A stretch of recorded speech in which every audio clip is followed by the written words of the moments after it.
Ministry of Housing and Urban Affairs, Government of India penkideng pon Prime Minister Awas Yojana Urban Ahem Longdun Vegnangjipu Samelangso Town Committee atumta dode sang sekabor idun along Karbianglong Autonomous Council CEM Dr. Tuliram Ronghang lapen Karbianglong Autonomous Council Speaker Raju Tiso and Parta MLA Dorsing Ronghang atum kachirapdun penajok Samelangso Town Committee apharman ta penangan PMAY-U Longdun lo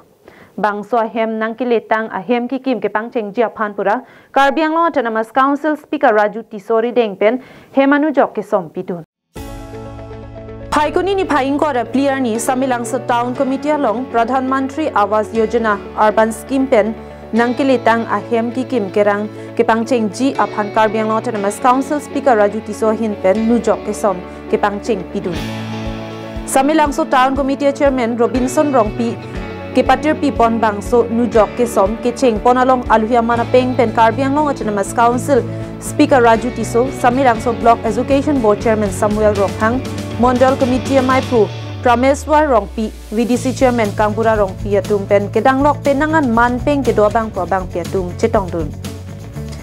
aluhi sarpo manapeng pen kachetongdun Karbianglong Autonomous Council Speaker Raju Tiso hin pen bangso hut lam theket han pon laki BJP asorkar atum akimang India angkang pi mati surhini ra likebra trokse ningkan angbong Viksit Bharat kaselang ponji apharman isi pen isi kaching thora sai klempon bomlo lasonsi PMAY-U ahem sitami isi kaching thora sai lo apot si mesen pen kikim kerang ponji aphan ahem phula pen Samelangso Town Committee atum aphan thanpon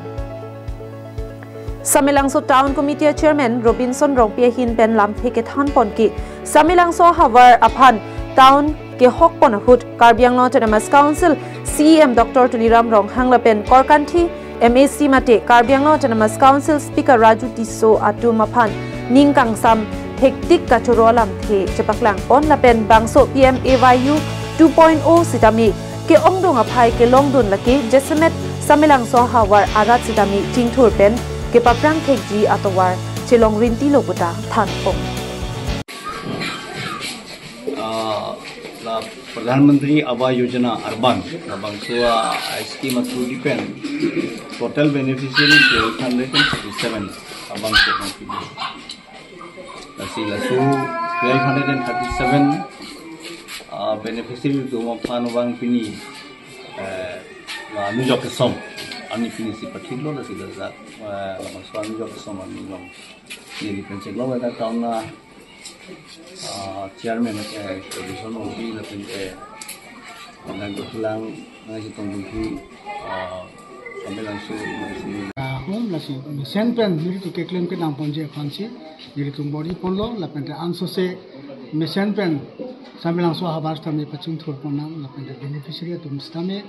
Mission pen hemrit palong ponang ku matha pon pensi pini pen nili tum cheng ponlo lasi nili ele tum chororeone Karbianglong Autonomous Council ahin pen setame akai Dr. Tuliram Ronghang setame ele tum aphan bangso PMAY ahem kiu la bangso palong ja phan tam yalang tami pinang nang bori dunlo la pente ladak li tum dong mukak pen sem singing ti Karbianglong lai